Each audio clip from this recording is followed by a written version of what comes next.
Welcome back, everyone. We're going to get right back into it. Three VERGEs ago, we had the great good fortune to sit down with the guy I'm about to introduce you to next to talk about bringing this event over to help the state of Hawaii kick off, really, its efforts to be the first state to get to 100% renewable energy. And it's been a fabulous partnership, and this is going to continue next year and we think beyond.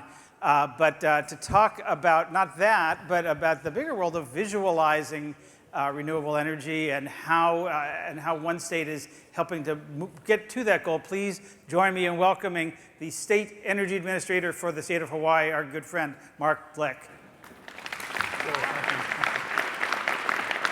Thank you.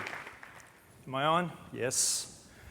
So if you were to ask yourself, what pivot point occurred somewhere in time in which Hawaii finally decided it was going to rid itself of its century-long addiction to importing oil, I'd have to say that it was the 2008 oil price shock.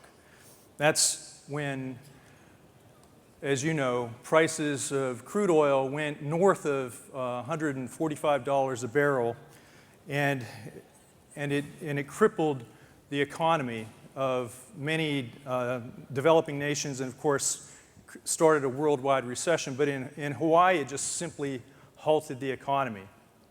And at that point, after 40 years of nonstop talking about how it ought to take advantage of our diverse portfolio of renewable sources, Hawaii finally decided to act. And of course, crisis breeds change, and that change occurred when in an election year, a presidential election year, 2008,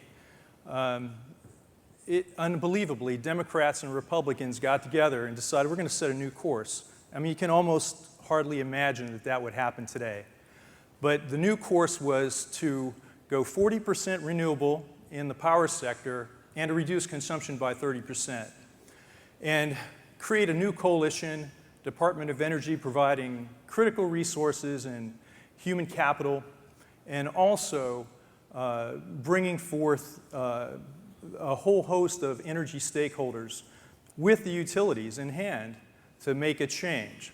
We presented that plan called the Hawaii Clean Energy Initiative and to the Hawaii legislature in the spring of 2009, and lo and behold, the legislature codified those goals into law and also passed critical tax credits for the installation of solar and wind that we thought were going to be critically important to help propel a new energy transformation in the state of Hawaii.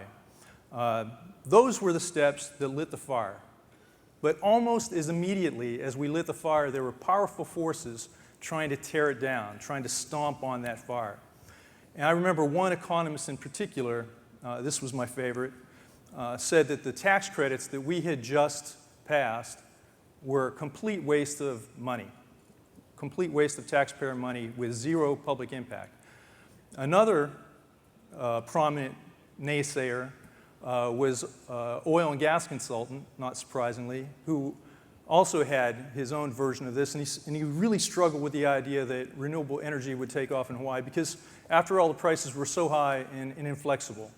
So with these brilliant people naysaying our new agenda, we just ignored them and we moved forward. Fast forward to today.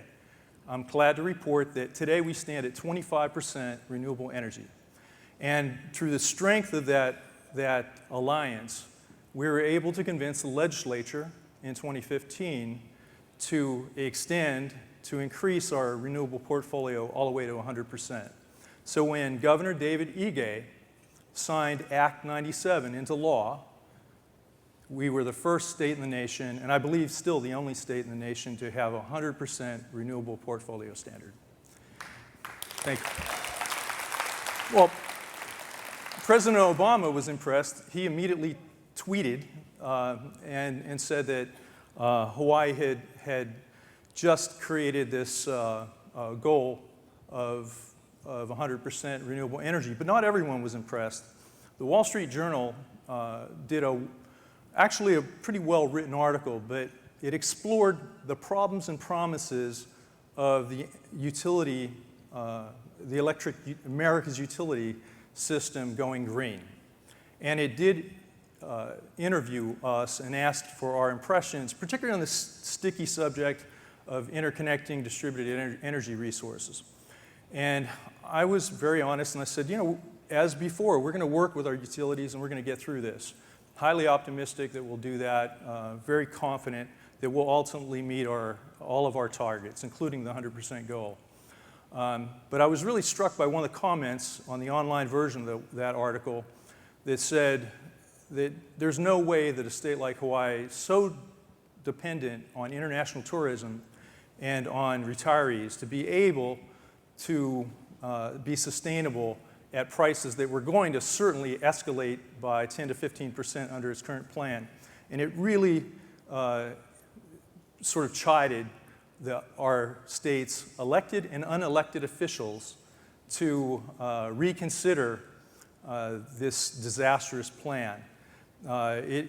It articulated that this was a foolish enterprise, and it just sort of reiterated to us that we needed to work harder at figuring out ways to inform the public, inform our policymakers, and maintain the resolve.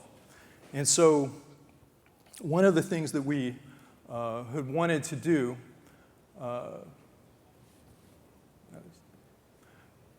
was work with the Department of Energy to come up with a new plan, a new idea of how we get there.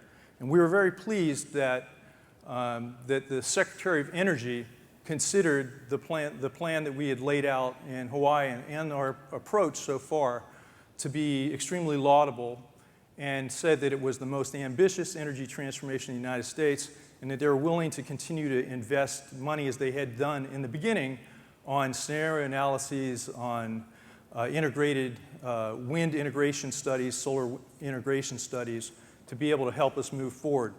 And so they pledged to work on an iterative and collaborative planning process.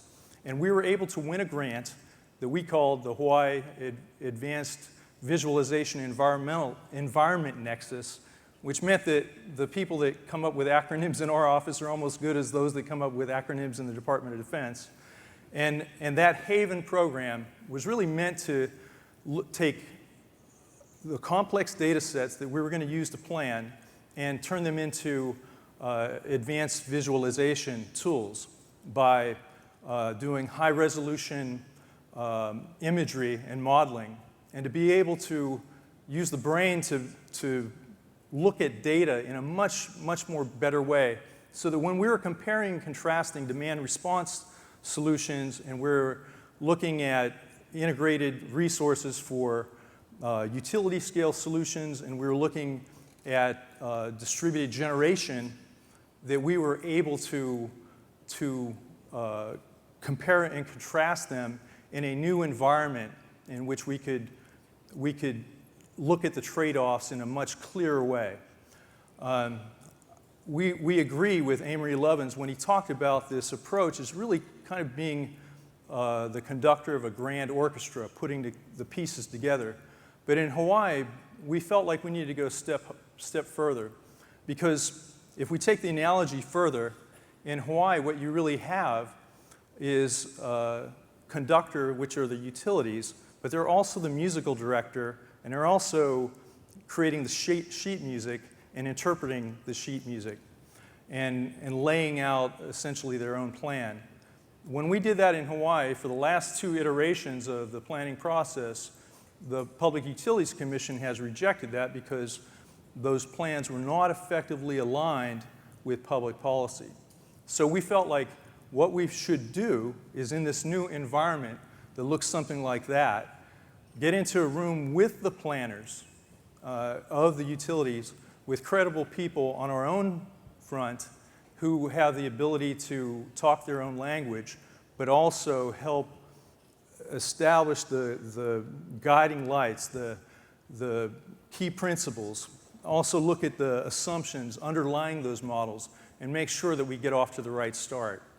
That was a key element of the new plan that we had hashed, and we'd hoped to complete that cycle with visualization, because as I'd heard from Michael Glick of Bloomberg New Energy Finance, when you add such things as all of these other elements, and I think there was a wonderful slide by Amory Lovins showing the 7 buckets that you're trying to manage. If you're able to look at such things as interconnectors and cables, undersea transmission, and balance that with your distributed generation assets and compare them in a new visual environment, you're much better able to come up with real solutions. So finally, I'd like to say that when it comes down to it, with our stakeholder alliance, they really made a difference in our transformation, because essentially it got all the people to the table, plus with new tools like these visualization techniques that we hope will illuminate the real trade-offs so we don't over-invest in our new clean energy systems, that we're all going to be able to work together and sort of overcome the naysayers, first of all, by maintaining a clarity of vision and working together in a more collaborative fashion. And if we do that, then we'll be able to achieve our goal of building sustainable communities for the purpose of a new carbon-free world. So with that, I hope you all come to VERGE Hawaii in 2017. Hope to see you there. Thank you so much.